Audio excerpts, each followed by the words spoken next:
Hello, Halfway families. This is Mrs. Koberchek, the librarian at Halfway, and I am going to be reading part 2 of today's reading. So this is the chapter 7:42 p.m. of Storm Runners. Chase sat with the Rossies in their kitchen in front of enough food to feed a bunkhouse of roughnecks for a week. Pork chops, fried chicken, garlic mashed potatoes, a trough of Caesar salad, steamed beans, fresh baked rolls, and of course, sweet potato pie. All delicious, especially the pie. It might have been the best meal he'd ever eaten. It was certainly the most entertaining, with the Rossies telling him story after story of their life in the circus, pausing once in a while to glance over at Emily on the television. Emily has all the making of a Category 5 hurricane. The question is, where is she going to make landfall and when? For the very latest information, let's go to our meteorologist, Cindy Stewart. Cindy? Well, Richard, it's a little premature to say Emily's going to be a Category 5 hurricane, but she is gathering strength.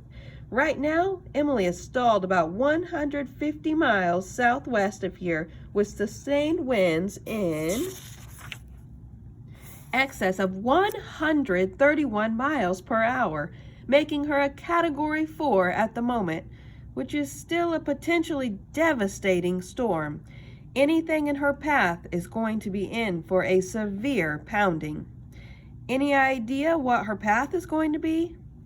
No, we'll have a better idea when Emily starts to move, but even then, she could switch directions. At this point, it's up to fate. That word again, Chase thought. Marco took another scoop of sweet potato pie. His appetite was anything but small. Looks like you'll have school tomorrow, he said. Are you kidding? Nicole said. You can't do everything here by yourself. Chase will be here. Actually, I won't be here, Chase said. If Nicole has school, I have school. And there's that little problem called a Category 5 hurricane coming our way, Nicole added. Besides, what about Pet? If you think I'm going to miss an elephant birth, you're crazy. Marco held up a thumb. I'm not completely crazy. Index finger. Emily's not a Category 5 yet. Middle finger. We don't know Emily's coming this way. Ring finger. Pet might not calve for weeks. Little finger. Marco looked at Mama Rossi as if he couldn't think of a fifth reason. What do you think? I think if there's school, you both need to go. School is important. She glanced at the TV, then added with an eerie certainty. After the hurricane, there won't be school for a long time. Nicole walked Chase back to the shack and shop. He gave her a tour, which didn't take long. As she was leaving, she paused and asked, Why do you always carry your backpack with you? This seems like a safe enough place to leave it, but when we were having dinner, you had it right at your feet. Emergencies.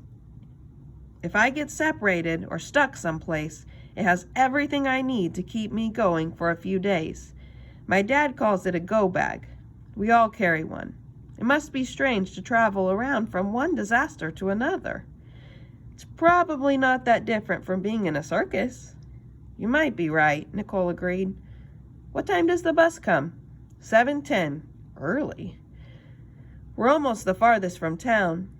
I can drive us down to the road on the quad, Chase offered. Great. Nicole gave him a smile. I'll see you tomorrow morning. Chase watched Nicole walk away and wondered what his father would say if he told him he wanted to become a lion tamer. Okay, that is the end of this chapter.